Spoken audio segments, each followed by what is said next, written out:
Welcome to the Pickleball Guru's newest webinar. I'm Randy Manaply, and I'm here with the original traveling pickleball coach and author of the two best-selling books, Smart Pickleball and Drop Shot Till You Drop. Good morning, Guru Nation, or hello, Guru Nation. This webinar is all about footwork and positioning, where to stand, where to move, and how to move. So let's start off on where to stand when you're receiving.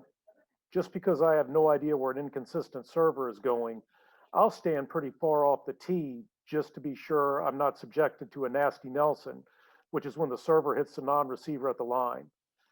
Where do you recommend standing when you're at the line and you're receiving the serve, Prem? When I'm receiving the serve, or you're talking about the person who's the non-receiver? The non-receiver. I generally would stay in the middle of the kitchen line, most probably. But it is also it's also sometimes a strategy you can use. You can just get really close to the tee. Generally, if you keep close to the tee, that means if my receiving partner is actually a right-handed player, say, let's take that as an example, which means that their tee is probably the backhand of the person. And if it's the backhand of that person, if I'm close to the tee and if someone wants to serve to the tee, they have to just brush my side to be able to attack the tee. But most of the time, if they're aiming that much for the tee, and if they're trying to go for a nasty Nelson, as you would say, if I move way away from that ball, then 9 out of 10 times that ball is going to be an out ball. Okay. And it forces the server to serve, knowing that that's a risk they can't take. Nasty Nelsons happen, but as you become a better player, that generally is less. If you're focused, then there's no way that you can get hit on a nasty Nelson. You just can get away from it. So then it forces them to hit a little bit more a ball towards the middle or towards the forehand of my partner. So that means I'm taking the backhand equation out of the place. So I can stay there in the corner on the tee.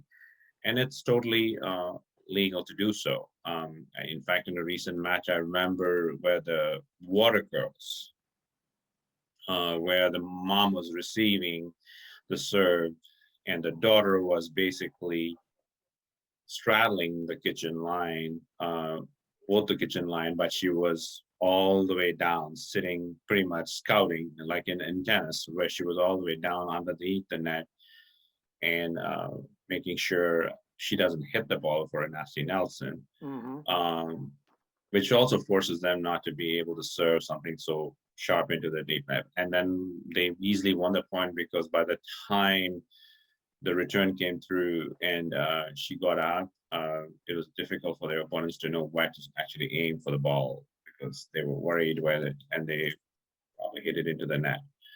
So my point simply being is that it's one way of doing it is to try and avoid the server to hit your partner's backhand by being closer to the tee at the kitchen. But ideally, you want to be somewhere in the middle of the kitchen line in most cases. Okay. Now, for the person. Does that answer your question? Yeah, it does. It's fascinating. I've never heard that strategy before, so that's all fascinating to me. Now, for the person receiving the ball, where should he or he be standing and why?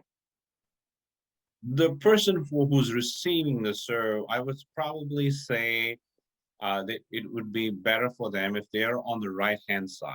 It would be better for them to stay between the tee and the middle of that receiving area, because with your forehand you can reach more balls all the way out unless it's a really sharp angle. You can actually get more balls, and so then you really can't hit anything on your backhand. Generally, backhand deep returns are a little bit more harder for a certain number of players. Easier by lining yourself up towards the tee, you're actually giving them more option on one side, but it's an easier reach with your forehand than it is with your backhand, especially if you have a weak backhand. And same on the ad court or on the left-hand side of the court. If you're receiving, when you go to the corner of the on the diagonal side, so that you're actually protecting your backhand, and then you can move all the way down through to hit everything in the forehand. Does that also help you if you have a tendency to run farther over to protect the backhand, meaning you're moving all the way over so that way you're hitting it with your forehand, even though it's Right. coming to your backhand? That's right. And so by keeping that way, then even if they hit anything further than that from your forehand, trying to hit to your backhand, there's not much of a space, because anything after that will probably go out. Okay. So it's a good strategy to always sort of line up where your backhand is if you have a weak backhand. In which case, most cases, generally most players do tend to have a weaker backhand, or a backhand which does not have much power in their return. Mm-hmm. So it's an easier transition of trying to be on the diagonal or on the tee, or if you're on the right-hand side, on the left-hand side towards the corner, so that you can actually cut everything. Because with your forehand, you can really stretch out, because Right. there's no blockage there. Whereas in a backhand, you have to actually go through your trunk. So that means it's limited time, so that it's a very difficult thing to power from when you have a trunk of your body which is blocking it, which doesn't give you much leverage. Doesn't mean there are not players who can do that. I know a lot of racquetball players like you tend to have a little bit more strength, because you use more of your wrist action. Yeah. But in most cases, it's better for you to line up. It's only a suggestion, but I think that it works really more effectively if you line up towards where your backhands are, and then move across with your forehand. Now, on the serve, I have a pretty high loopy serve, and I serve from the tee and then shift back to the side so that I'm somewhere around the middle of the box, which I have plenty of time to get reset for the third shot. Huh? Where do you recommend serving from, and where should your partner be standing? Well, depending on where you're serving, like if I would definitely recommend my partner to be more closer to the middle of whatever you call the box, of his box or his Mm-hmm. side. And I would probably want to suggest that serving from middle of the court, middle of your baseline, would be a better option, so that you can actually change direction if you want to go one side or the other. But because if you're going from corner to tee, it's a much more harder serve to do. It's an easier, so 9 out of 10 times, if you're serving from the corner, you're most probably going to hit to the other corner. Mm-hmm. And so if you're doing it from the tee, it's the same thing. It's just a natural flow of your action will take you always towards the forehand side. Much harder to do it on the backhand side, or like hitting it towards the tee if it is on the right hand side. So I would probably say, if you're serving from the right hand side, just stay in the middle. And like if you're staying on the left hand side of the court, if you're serving from there, then serve more, again from the middle. So it gives you more options. Okay.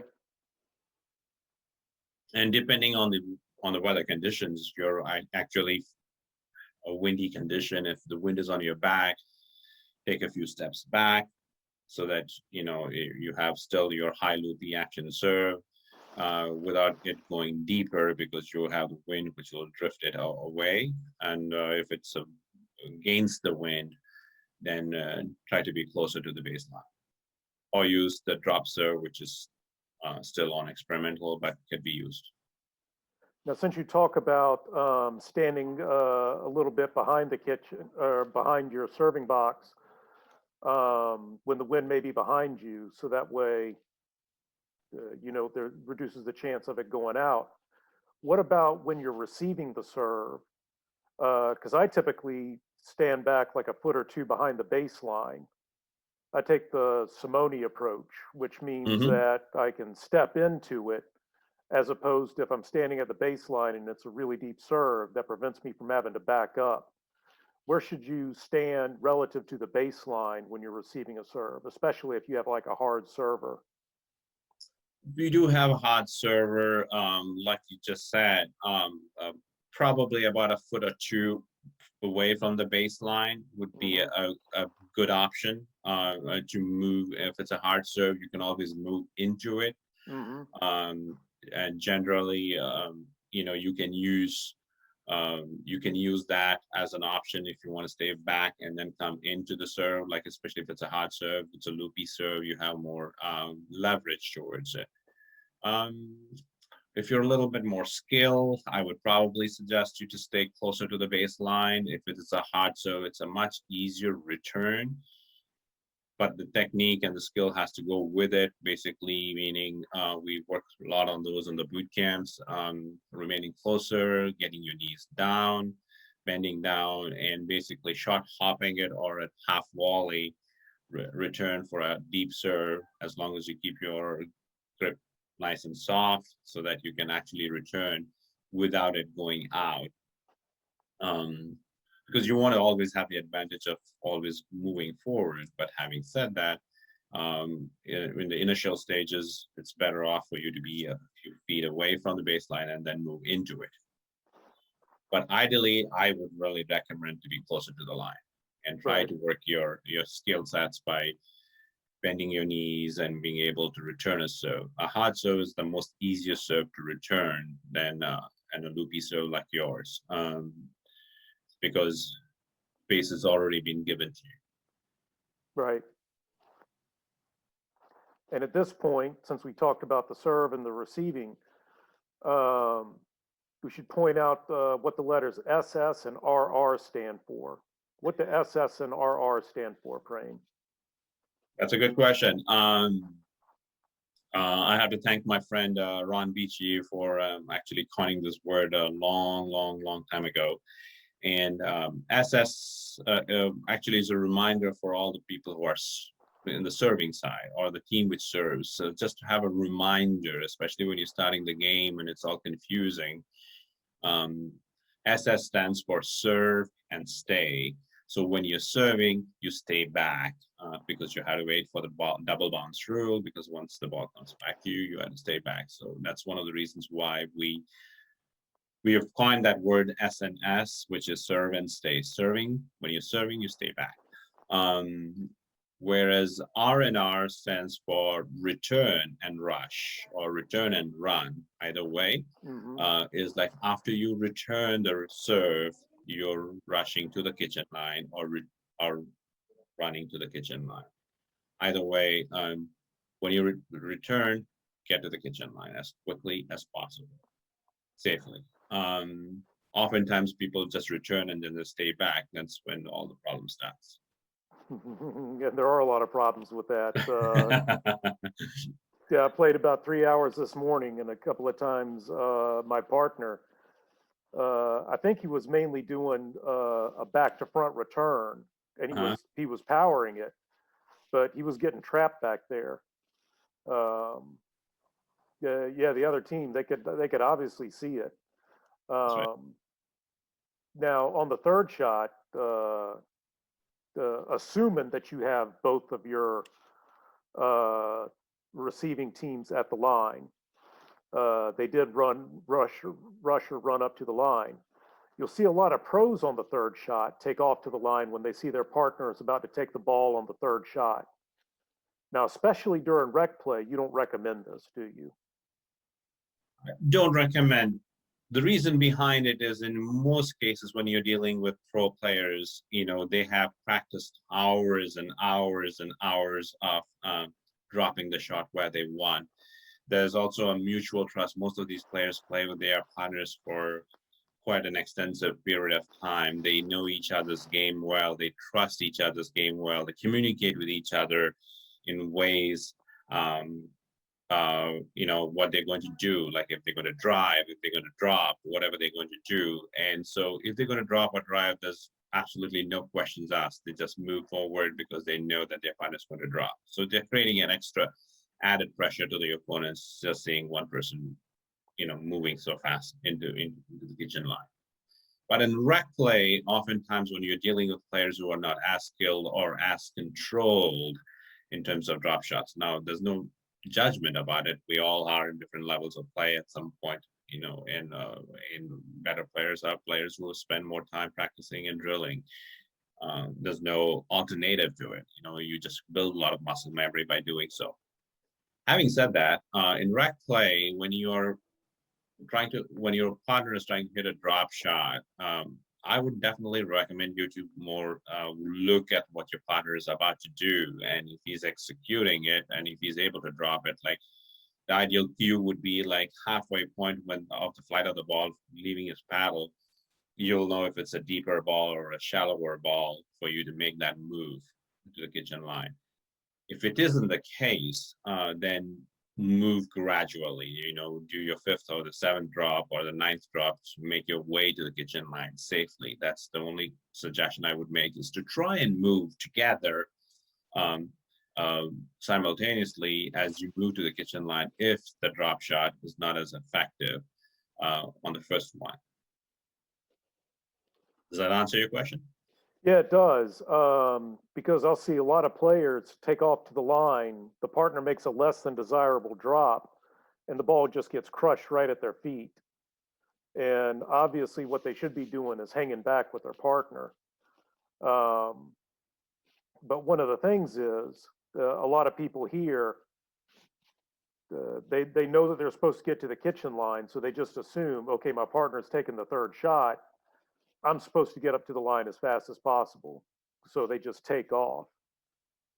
And Yes, it's a perceived notion because and I'll be the first one to tell you, when I started playing the game, the well-being folks who were there trying to teach us how to play this game, often say it's like, get to the net, get to the net, get to the net. And so there's this perceived and conceived idea that you gotta have to get to that kitchen line as quickly as possible. Um, and it is true to a certain extent, but how safely do you do that?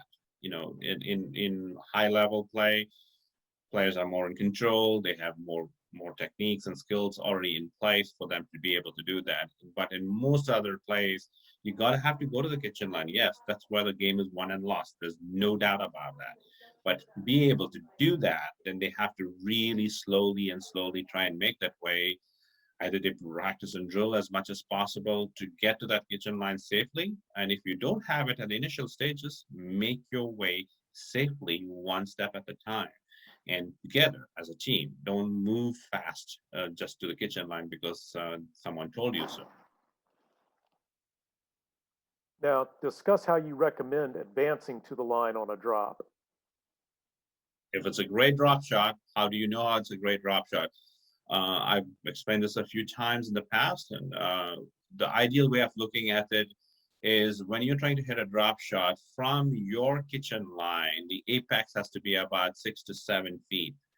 And if you have about a 6 to 7 feet apex, which is the highest point of the ball on the loop, hitting it from the baseline, you are probably hitting a very good drop shot. Then you can start progressing very quickly into the kitchen line, to the kitchen line. But if you see that loop a little deeper than that, then you know that ball is going to be a little higher than you expect it to be. You still keep moving, but you stop no matter where you are on the court. You stop till before your opponent makes contact with the ball, and then start getting ready for the next shot. It might be at your feet, then just get low down, keep your grip nice and loose, and try and drop it again back into the kitchen if you can.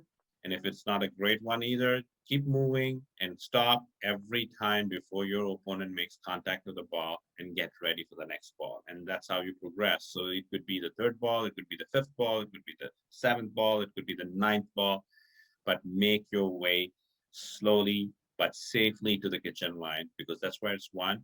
And once you can get yourself in a good control position, and once you're able to get to the kitchen line, then you control the situation. But if you don't get a great drop shot, it's okay. Don't worry about it, but just make sure that you work your way to that kitchen line safely. Yeah, I think at boot camp, what you typically describe is you move up a couple of feet and then you stop. Chances are they're going to try to put it at your feet. So then you try and take it out of the air to drop it in on, say, let's say the fifth shot. Then you move up a couple of feet. At that point, they're probably going to fire it at you at your chest or somewhere because you're moved up enough. You block it, and then you move up to finally you're at the kitchen line, and everyone's basically even up there. That's right. I think maybe we might have a video of that, Randy. We could probably post of that progress from the fifth to the seventh to the or the ninth, whatever that amount of balls it is. Yeah, I'll see if I can find one. Yeah, I think there's one from our Costa Rica. Okay. Yours. Nice. Mine. Come up. Yeah. Yeah. Going back up. Yep. Mine.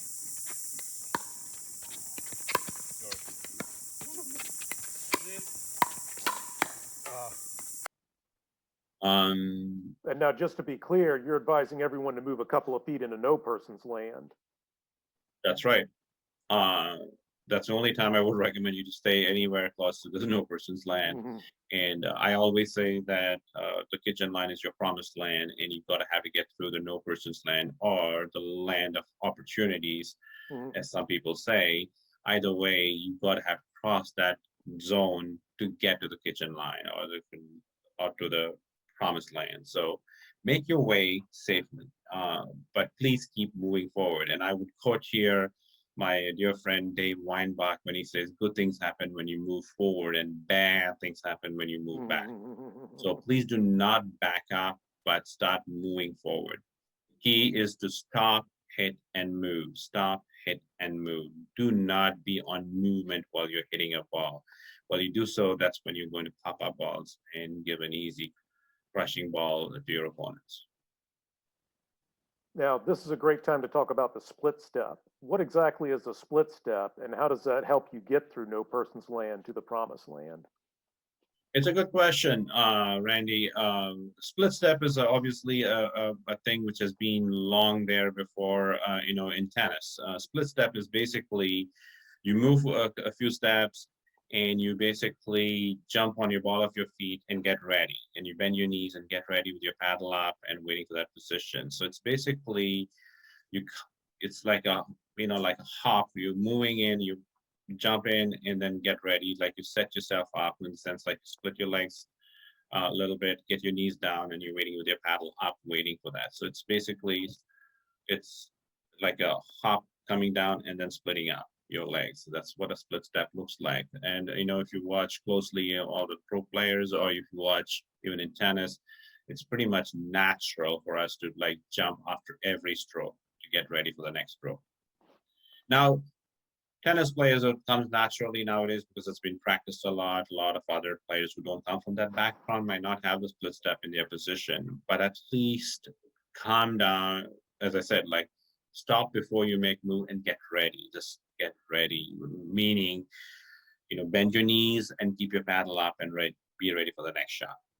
Even if you can't know how to do a split step, I don't, insist on people having a split step if they don't really have it in their game strategy, because they don't come from that racket sport background. At least have them stop and get stable and get ready with their paddles and their knees bent, so that they can work on the next ball.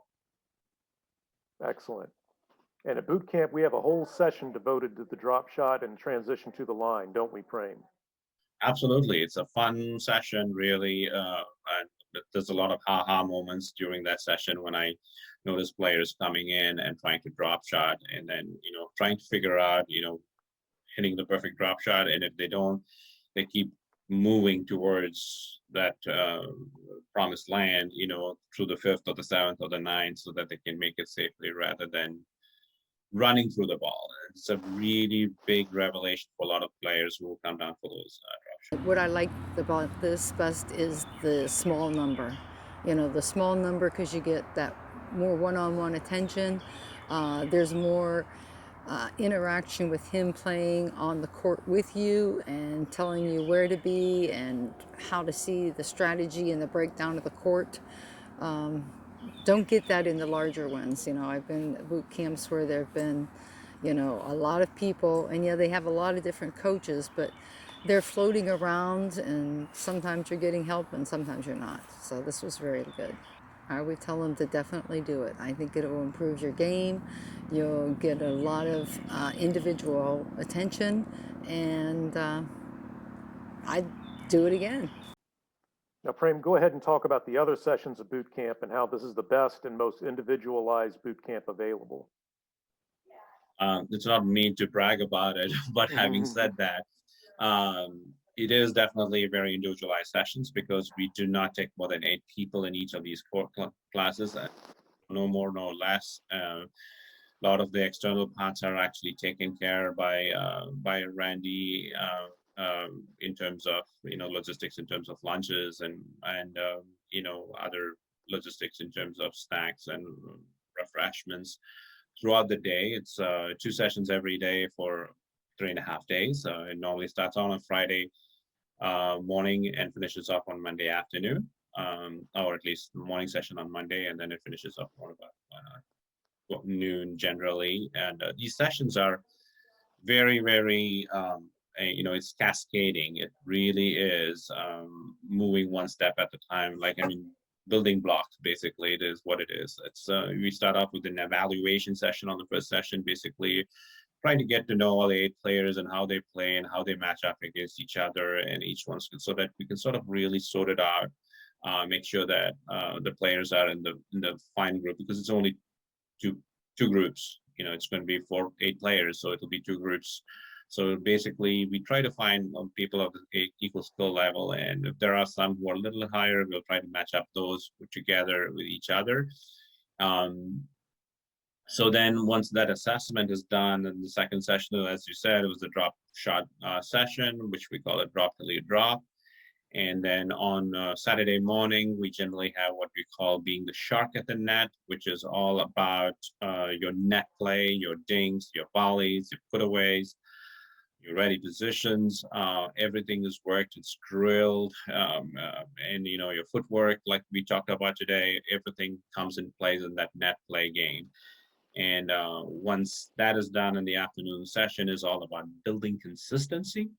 And it's about how to build consistency. And one of the major overhaul questions I often get, and I think most people come with that question, is how to deflect those hard hitting balls coming at me at my body. And I'm bruised, my ego is bruised, my body is bruised.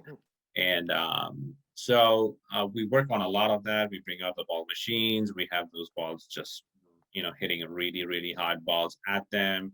And I can guarantee you, and you know that, you've seen this happen, like by the end of that session is over, everyone is actually so relaxed. At the beginning, they're so tense. They're so afraid when they see those balls whizzing past them. And then once they get into the rhythm of it, they finally figure out how to block a hard ball. And in fact, to add some surprises, I normally even line them up in front of me, and I physically actually start,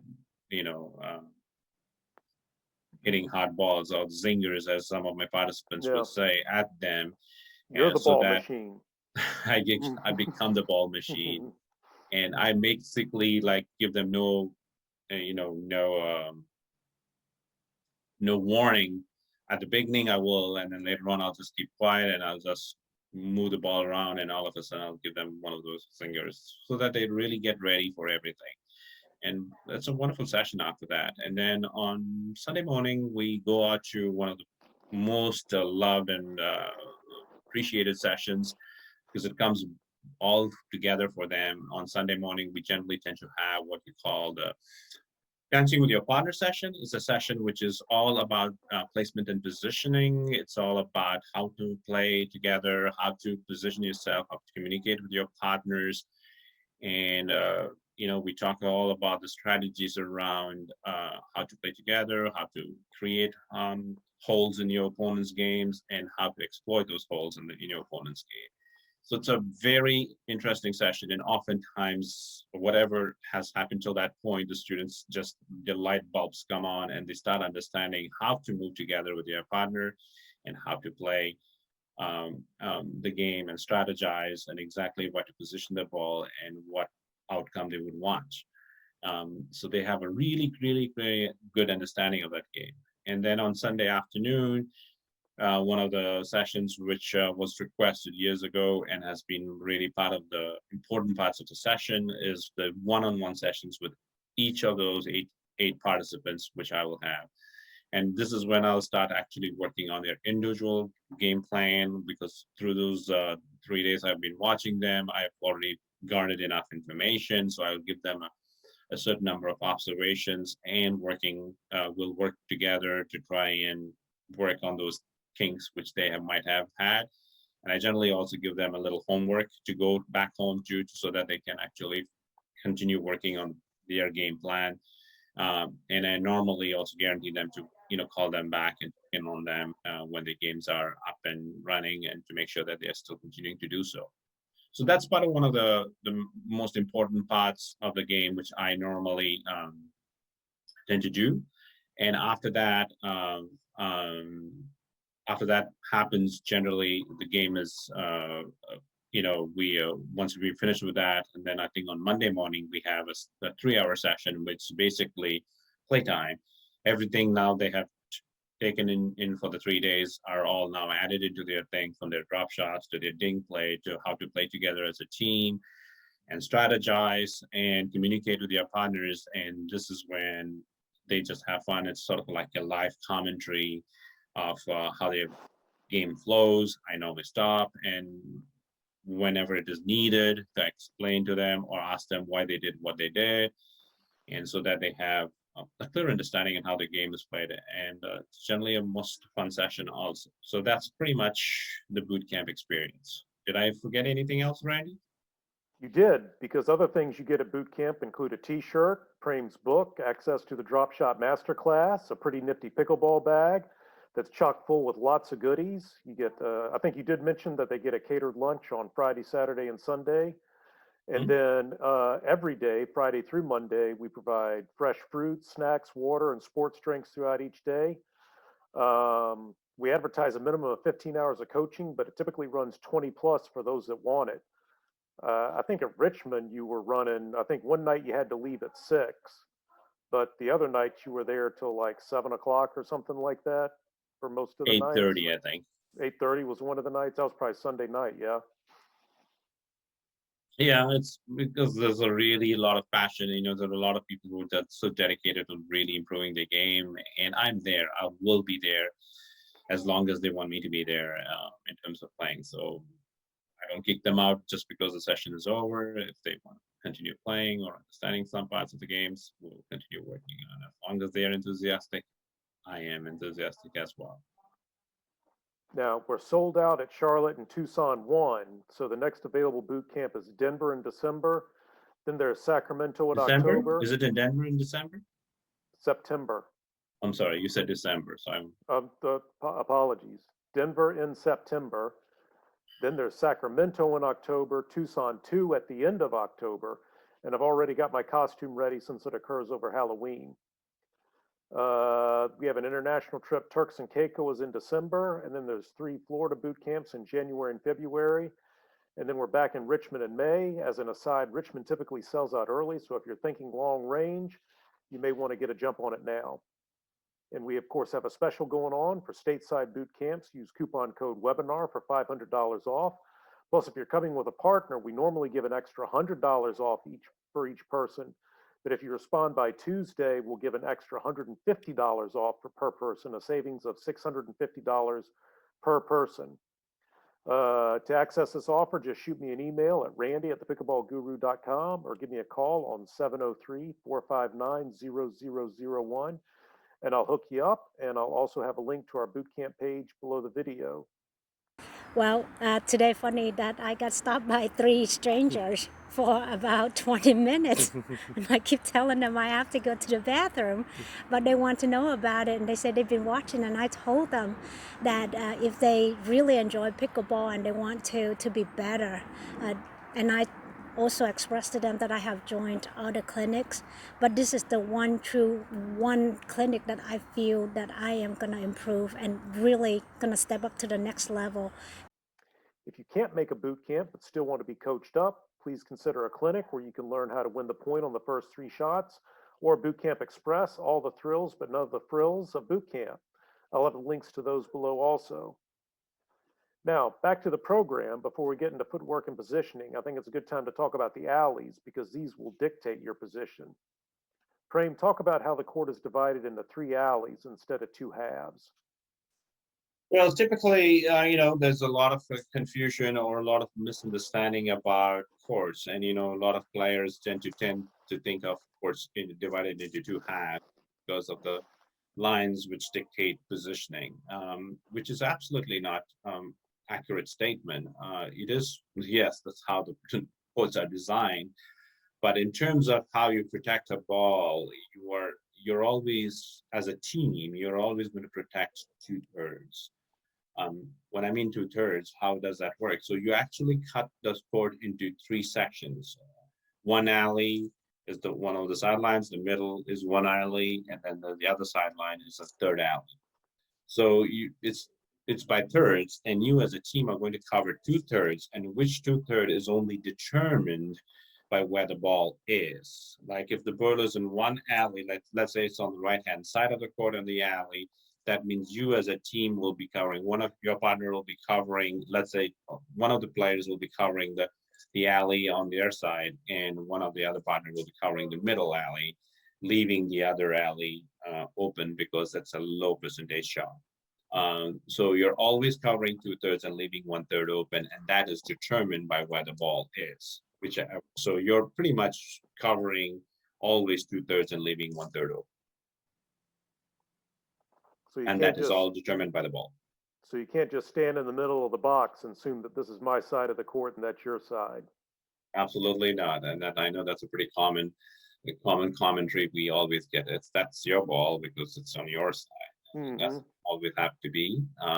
But as I said, this is all very well explained. There's been a few number of videos and podcasts we've done around it, articles around it, and it's also in the book. But also, if it is not, I definitely recommend you to come to one of my boot camps. It will be clear, as crystal clear it can be when you understand how to position yourself.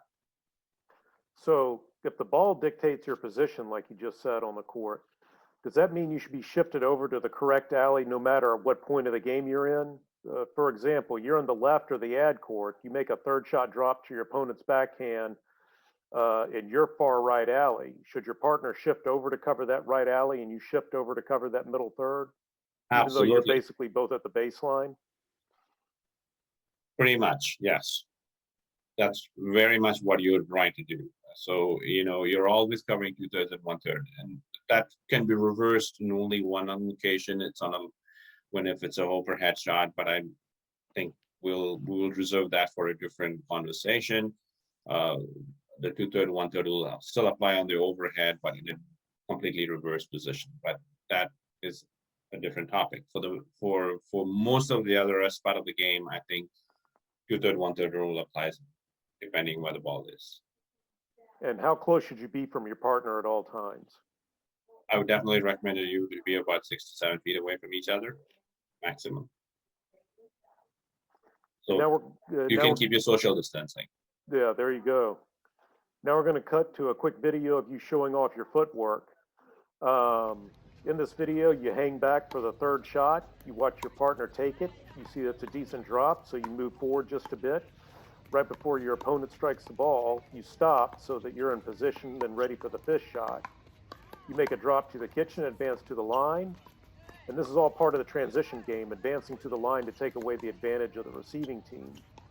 And yes, that 5th shot was made in no person's land. And as I've remarked many times you remarked many times at boot camp, you got to go through no person's land to get to the promised land. And while you're at the line, when you're at the kitchen going into a dink rally, that's when you need to move side to side. And notice that when your opponent goes cross court to your partner, you shift all the way over to the middle of the court to cover that middle 3rd alley. And when your partner goes back cross court, you shift over to get in front of the ball. Now, I would say that clip is a perfect example of the footwork needed on the court frame. Anything you would like to add about the clip? Well, footwork does a lot. I mean, I get to watch a lot of games in the recreational side when I'm traveling, and even just sitting on the sideline watching people. And oftentimes, a lot of those mistakes, from pop-ups to mistakes for why I keep hitting balls. I mean, there's techniques to part of it, but most importantly, footwork is a big issue. Oftentimes, footwork, there's a whole bunch of work around the footwork. It's just not only moving side to side or back and forth. There's a whole bunch of it to deal with, but footwork is one of the primary, important part of the game, but also primary times if you're looking at why a certain number of balls. And footwork, well, if it's worked well, if it's trained well, if it's drilled well, it becomes natural very quickly, and it is actually very, very effective in your game afterwards. I think most players who come from tennis backgrounds have had so much of drilling to do in the past because of their footwork. And one of the most important things of tennis players coming into this game, which has brought a lot of understanding, is that their footwork is already in place, which makes it easier for them. There are other things which they might not have to transition into the game, but footwork has helped them tremendously to integrate pickleball into their games. For the rest of the players who don't have that background, you need to have to work really, really hard. But again, there are a lot of good coaching tips which I've given all over the years.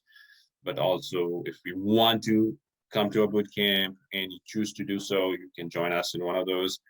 And there are also other fellow professionals who can help you with that too. Your local coach can really work on your footwork, but please work on your footwork. Yeah, otherwise, because you always talk about how I suffer from tall man's plight, which is how instead of moving my feet, I'll typically stretch for the ball. Because I always refer to my long monkey arms because I'm tall and I can stretch for everything, but I really shouldn't be stretching. I should be moving my feet towards these things, towards the ball. Absolutely. That's a common tall man's plight. We think we can reach it, and so we just do it, and that's a lack of footwork again. I see a lot of tall players nowadays in the pro circuit. And one of the beauties of when you watch them is they're immense, beautiful. They might have the reach, but their footwork makes it a lot easier for them to play. Sure. Josselin, De Villiers, and Pickleball. or Deckelbar, and Eric. There are some tall players out there, but their footwork has been the most important aspect of the game. Just help them. And getting back into the clip, you see it a bit when your opponent goes cross court and you're moving side to side, a bit of the crab walk. What's the crab walk, Frame? Well, it's a lateral movement from side to side on a pickleball court, and I often make that analogy of a crab walk because in real life, if you're at the beach and if you're like you're right now, Randy, you will probably see you'll see a lot of those crabs coming out of their holes, and when they're walking, they're not actually walking front to back, they're actually walking sideways. So I often call it a crab walk because you're actually moving side to side and not back and forth. So that's why I make that reference as a crab walk. And the important takeaway here is that when you or your opponent goes cross court, you can't just stand there and admire your wonderful dink. You've got to actually move. Absolutely. There's no doubt about that. I've repeated this multiple times. You can't just stay there and expect the ball to be hit to you. That's not how the games. They want to move you around, so you move. And those footwork again is a very important part of the game. You gotta have to those mini steps when you're doing it at the kitchen line, or two big steps when you're doing it when you're coming from the back to the kitchen line. All those footwork are important, and if you master good footwork, I will guarantee you it'll be really, really good. It'll be a good exercises for you. Excuse me. And just as an extreme, will you go far as saying that if your partner gets pulled off the court, you should still try and stay at least 6 to 7 feet from your partner, even if that means you're in your opponent's box? Absolutely, there's no doubt about it. I know I repeat this word a lot, but I actually do believe that that's extremely important. You stick with your partner. If they move that far out, stay with them. Stay with them about 6 to 7 feet away from them. Give them your opponent the other option if they had to, but please stay with your partner. And you've seen this happen every time when a player, like in the pro levels, you look at it, like the player goes all the way out to the sideline to try and hit an around the pole shot. Um, and you will see their partner actually in their box pretty much halfway point, giving them the rest of the court open if the opponent wants to hit a ball on the other side. They're still trying to control the point. So you want to always be attached to your partner about 6 to 7 feet away. Excellent. So in a moment, we're going to talk about lobs, but first, one of our sponsors has a webinar special going on right now, Prem. What's your ball of choice? I definitely prefer the core pickleball. It's not only one of the most reliable balls, it's true. It bounces out true.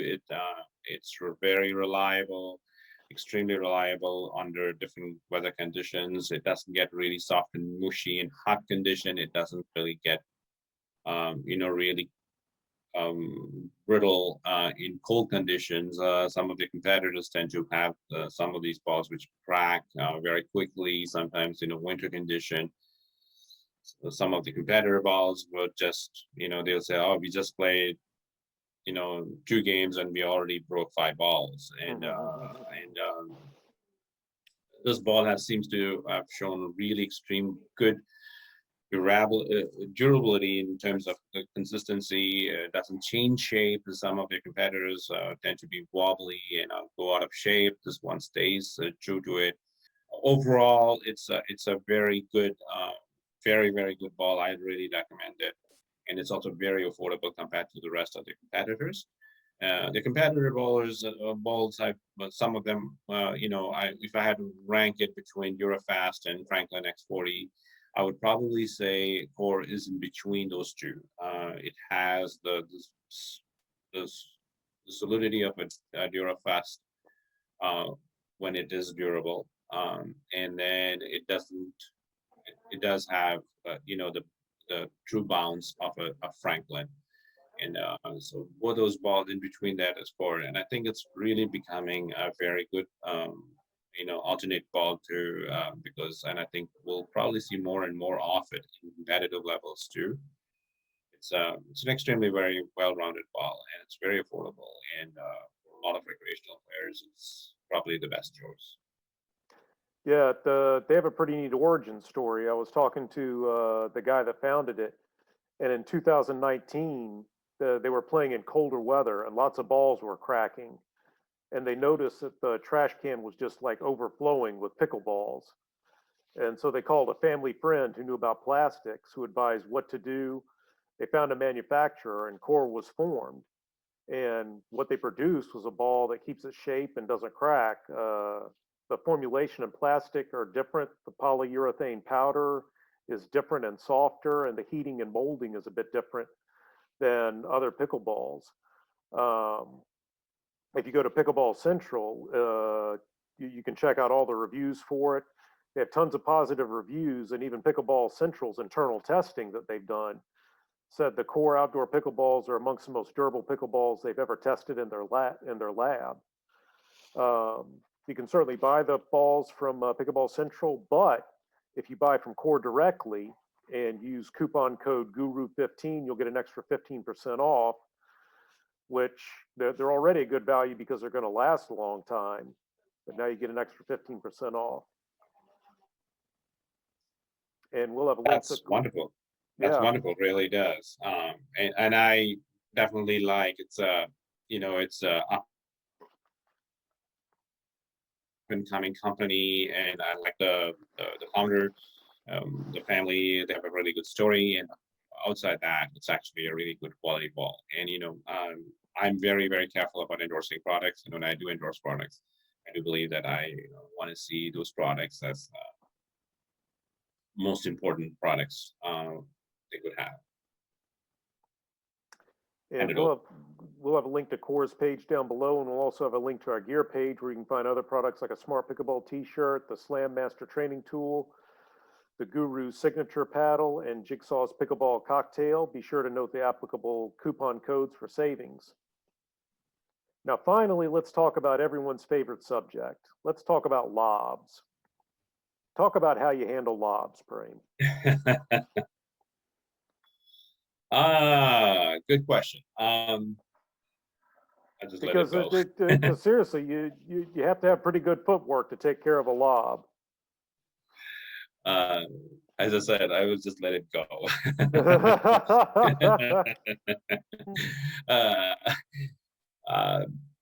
Well, lobs, first of all, a defensive lob, when I mean it with someone who's trying to lob from the baseline, it's just a hopeless lob, which is mostly going to be crushed down. So I don't really recommend you to hit a defensive lob from the baseline. An offensive lob is the one which you are dinking at with your partner at the kitchen line, and all of a sudden you throw a lob right over their head. And those are really effective and something which I would definitely recommend if you can hit a good offensive lob. But having said that, how do you deal with offensive lobs? Let's say that I'm on the left-hand side and my partner is on the right-hand side of the court, and we're being dinking, and all of a sudden a ball is lobbed over me.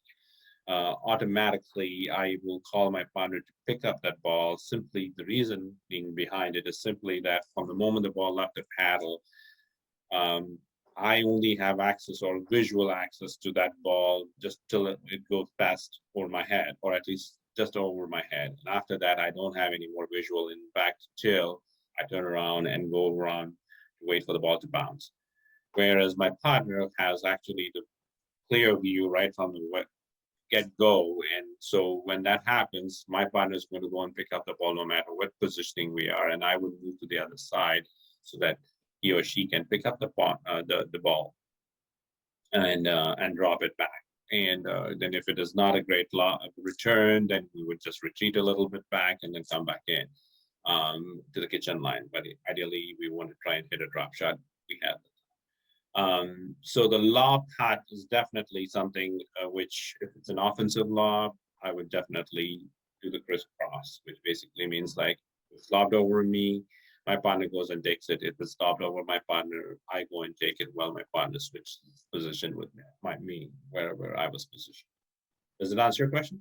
It does. The only caveat that I would say is if you're playing with someone that has mobility issues, or maybe it's late in the day and they're just totally out of gas, you may be the one that goes up to them and says, look, I'll handle all the lobs that come up. So even if it's lobbed over me, then what do? Then I turn around, I do a 180, I run back as fast as I can, then I do another 180 so that I'm in position for the lob.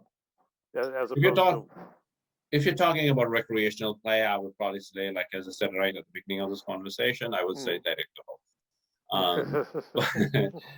It's not worth it. It's really not worth it. Especially you don't want to get injured, because once you get injured, especially as we get older, injuries tend to recover. But if you have the athletic abilities and you feel safe enough to do so, then I would say probably run around it. Mm-hmm.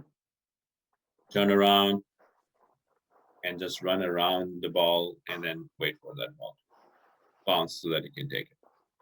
Now, these are good lobs. For not so great lobs, these are the only times that you recommend that you're able to actually back up a little bit. Yes. What's the question? So that you can take an overhead. Is that correct? That's right. And I definitely do not recommend backpedaling on a lob, period.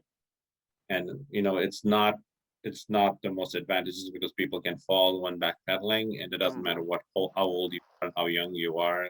It might be less impactful when you're younger, but definitely don't backpedal on you hitting a ball. Please turn around and go if you had to go to, but if it's a not a lob which is high enough.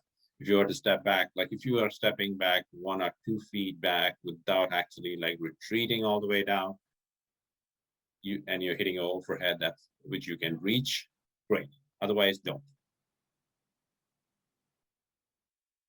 Does that answer your question, Brandon? That does answer my question.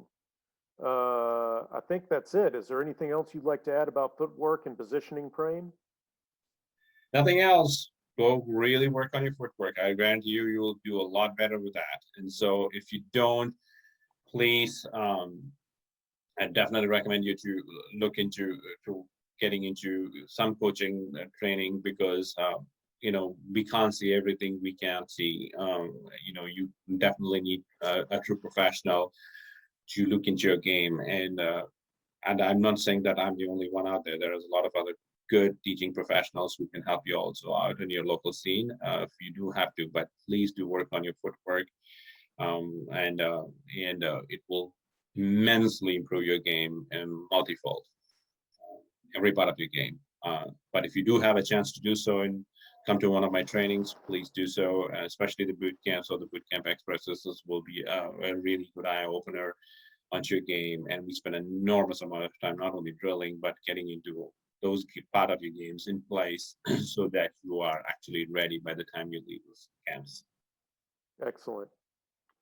I think the only thing I have is don't forget about our webinar special for $500 off a stateside boot camp. And here's my contact information for that special $150 off if you're coming with a partner. I think that's all I've got then, Prem. Do you have anything else? Nothing. So when you're saying $150, it's on top of the $500? It is on top of the $500. So if you're coming with a partner, you would get $650 off the boot camp. Wow. That's wonderful. Well, I have nothing else to add, Randy. All I can say is just go have fun on a pickleball court, guys. Just remember, it's only pickleball. It's only pickleball. You don't need to chase those lobs. That's right. All right. Thanks, Prem. Thank you, Randy.